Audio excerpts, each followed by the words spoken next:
Alright, so this lesson is on the Umayyad Empire, and this is part 3 of a 6-part series on the rise and spread of Islam. Now let's begin right at the death of Muhammad in 632 CE. And when Muhammad died, he had no successor and no succession policy for leadership of the Umma.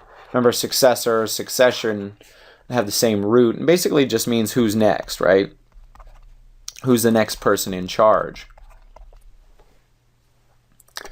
And the two main contestants for leadership of the Ummah were Muhammad's son-in-law Ali and his friend Abu Bakr, who ended up becoming the first caliph of the Muslim Ummah.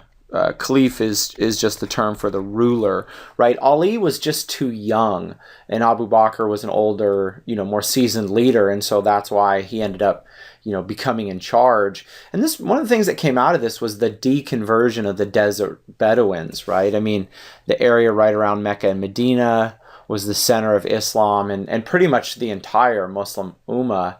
But you've got these Bedouins out in the desert who, change from Islam back to their native religions. Remember, for these Bedouins, military and economic success was proof that God was on your side. So if you become weak or if you become poor, that means God doesn't favor you anymore, and then they just convert back to whatever religion they were before. They didn't have this sense of religion as being something very serious and what you were for your entire life. It just, you kind of switched with the winds. And so this deconversion and this pushback from the Bedouins resulted in the Ridda Wars, which took place from 633 to 634 CE. And under Abu Bakr's leadership, the Bedouins were kept out of Mecca, which kind of resulted in a little bit of a reconversion here. Once the Muslims pushed the Bedouins back out, and beat them again, the Bedouins saw, oh, I guess God really does favor the Muslims, and came back to Islam. And and this legitimized Abu Bakr's leadership of the Ummah, and it also turned the energy of the Ummah outwards. And this is that same pattern that we saw before. When the Bedouins are fighting each other, everything in the region's fairly stable. Once they get together and go fight the outsiders, they're a tough bunch. And so this led off the first wave of Arab conquests. And remember, for these Bedouin raiders, it's all about booty, right? It's all about what you can steal or capture. People, materials, animals, whatever. And these Arab conquerors had no interest in converting people to Islam, because then they would have had to share the booty with other people.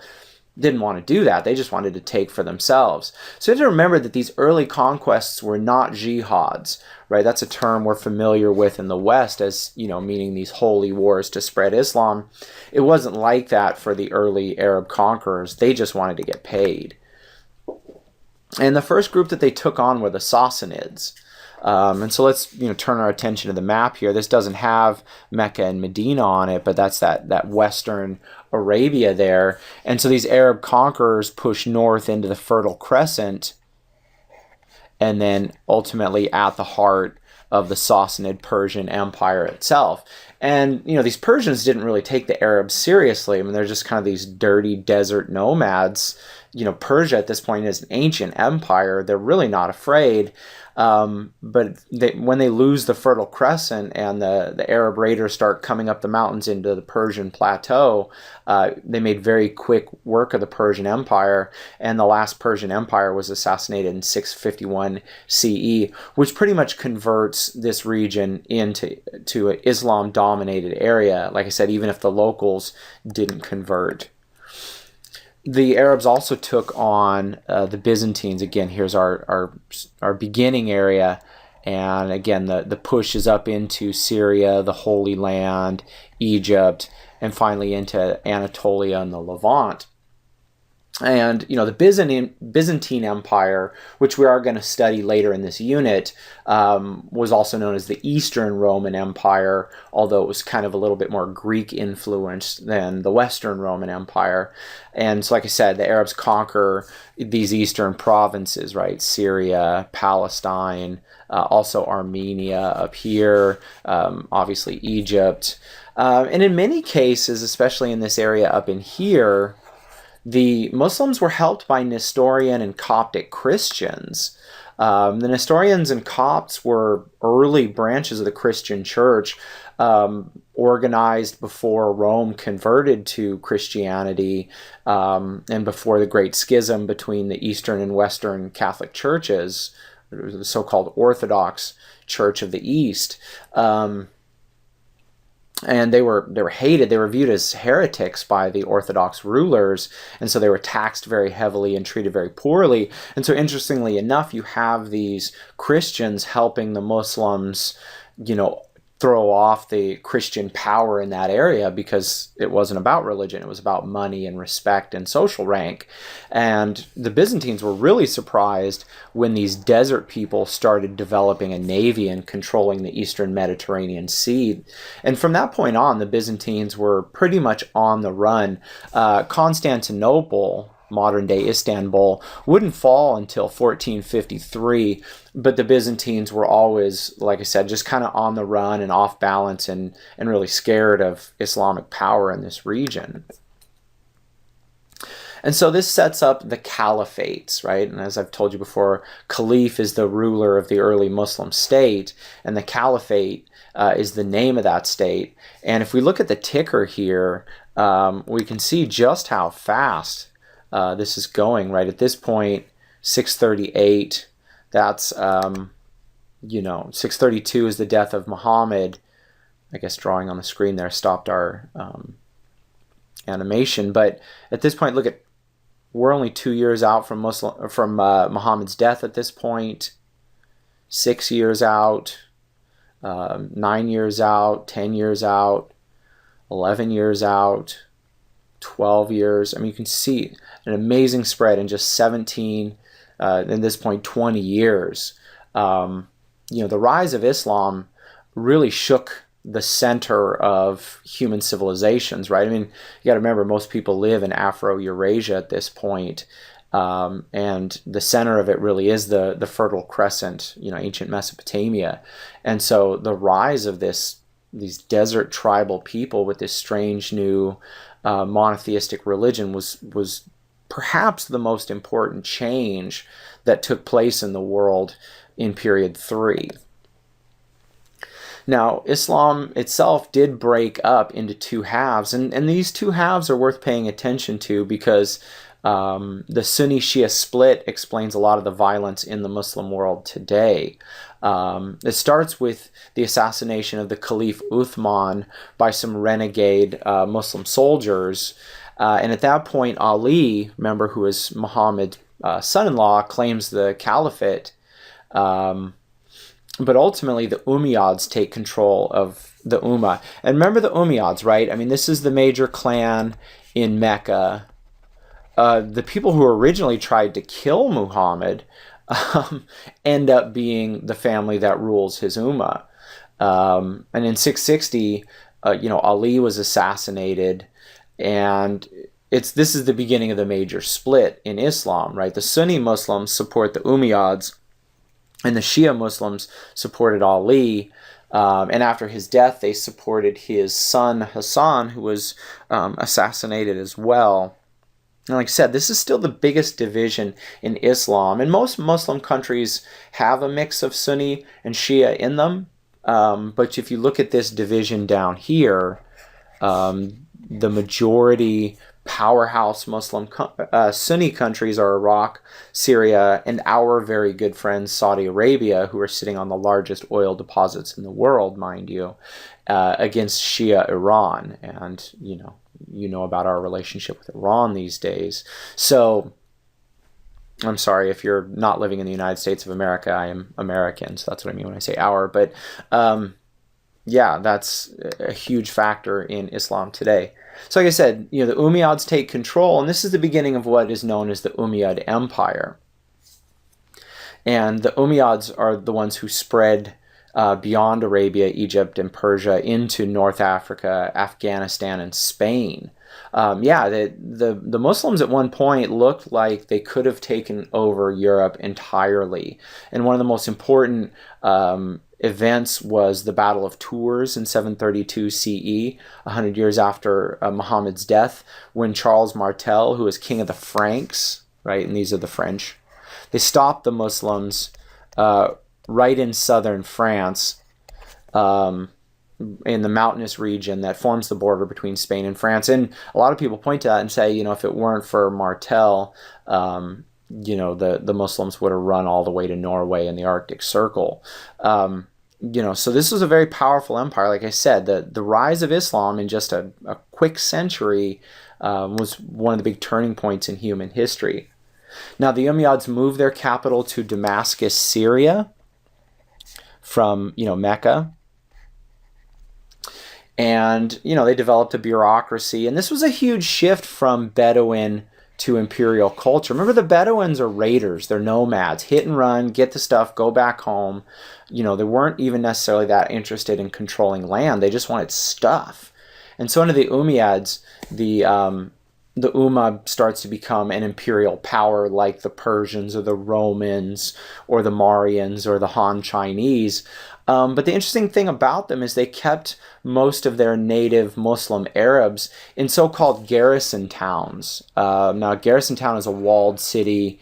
Garrison is a military encampment, really, because they didn't want their Arabs to intermarry and convert the locals, because again, then they would have had to share in the profits and would have had to, give money and charity to the locals, and they didn't want to do that. But that didn't last very long.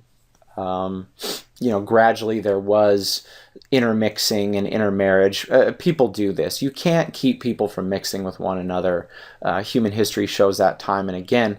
And the name of the group of people that came out of these mixed relationships of Muslim Arabs and non-Arabs were the Mawali. And they did convert, but they had little economic and political opportunities. And this bred a lot of resentment. I mean, these people felt, look, I'm half Arab, I'm full Muslim, I should share in the Umma just like these full Arab Muslims. And this really, really resented the Umayyads for this. The other big group of people within Umayyad society were the so-called dhimmi. And the term literally means the people of the book. And these are the Christians and Jews. And as I've told you before, the Muslims recognize the Christians and Jews as kind of being cousins, or in the case of Jews, kind of being their religious ancestors. And so the Muslims gave the Christians and the Jews a lot of religious freedom and a lot of respect. However, they did make them pay the jizya, which is a kind of religious tax. Only non-Muslims had to pay it, as well as property taxes that Muslims did not have to pay. The official reason was often that because these people didn't pay the zakat charity, the jizya was a way of taking money from them for charity. It didn't always work out that way, but that was the official story. But interestingly enough, the Christians and the Jews in these regions were often treated better than they were under the Byzantines and the Sassanids, which, is going to raise this question of why Christians and Jews and Muslims don't get along well today, right? What caused that change? Why is there all that hatred and animosity today? Now, again, I want to keep focusing on the role of women in Islam because, we in the West tend to see them as highly oppressed within Islam, but it wasn't that way in the Umayyad Empire either. Women were treated very well, and often in Umayyad society, the example was given of Muhammad, right? Muhammad's first wife Khadija, was very rich. She was the trader who really helped him get his start in business. She was an older widow, and so he married her, and he had a lot of respect for her.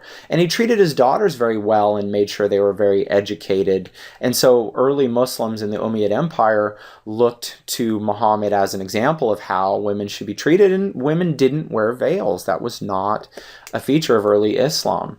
Right, but eventually the Umayyads declined. They became a very wealthy and powerful people, and so the rulers, just kind of became addicted to luxury. Right, nice couches, fattening, food, rich food, alcohol. Just, the big symbol for the Muslims were the harems. Remember, in Islam, a man can marry as many women as he wants to, as long as he can support them. So these rulers kept harems, which is almost like just kind of like an apartment building full of women who were not necessarily the wives of the ruler, but there for his, sexual and emotional pleasure.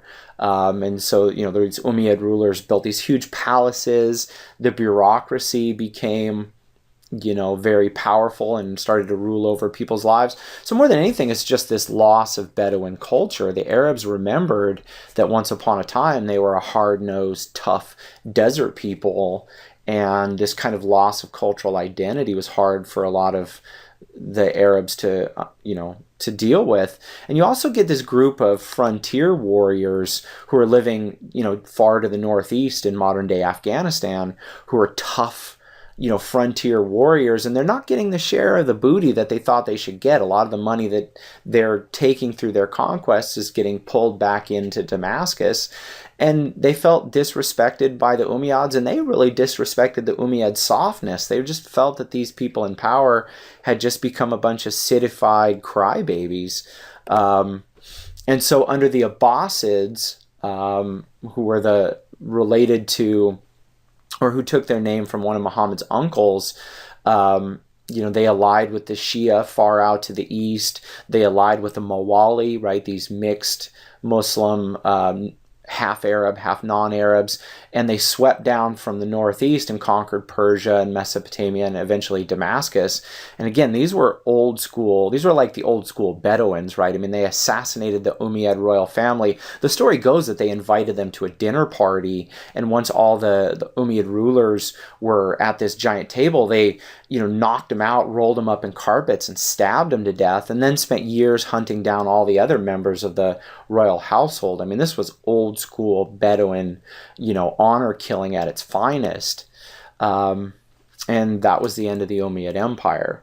So a couple final notes here that I want you to think about, right? First is divisions within religious communities, right? This Sunni Shia split. But Christianity is shattered into literally 1,000 pieces. And so why is that, right? Buddhism split into multiple branches as well. If you get these founders of these revealed religions that want to bring everyone into a single community, why doesn't that ever last, right? And then I want you to also kind of think about how empires become soft and weak, because as I've said to you before, I don't want our American nation to become soft and weak.